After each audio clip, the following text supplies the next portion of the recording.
Lige nu er jeg egentlig bare på vej til skole, og der får jeg som mikrotest.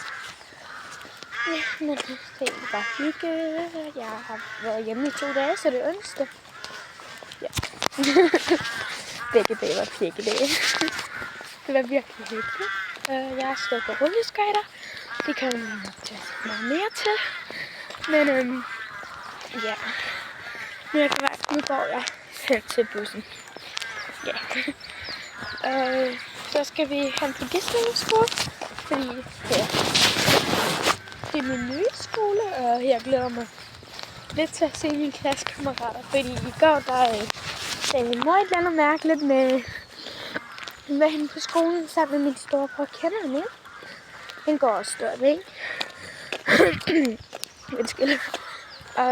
Så var det bare sådan, hej Medines mor, hvornår kommer Medine i skole igen?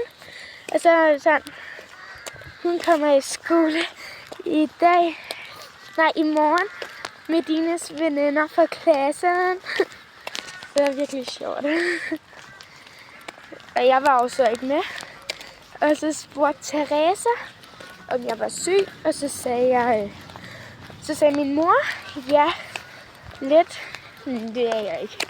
Og så var det sådan, hvordan kan I så være sikre på, at hun kommer i skole i morgen?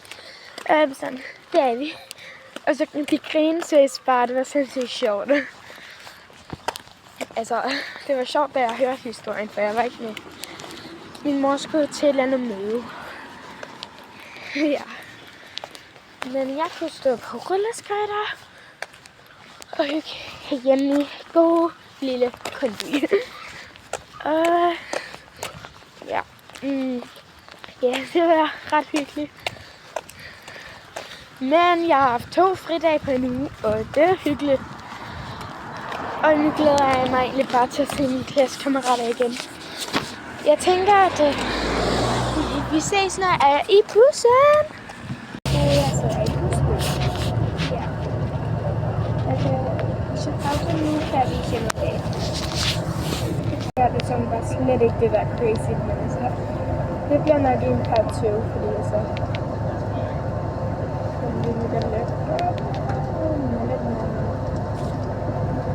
Wow.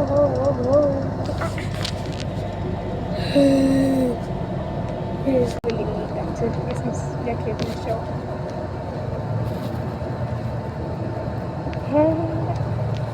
Jeg ser, om jeg kan komme over 10.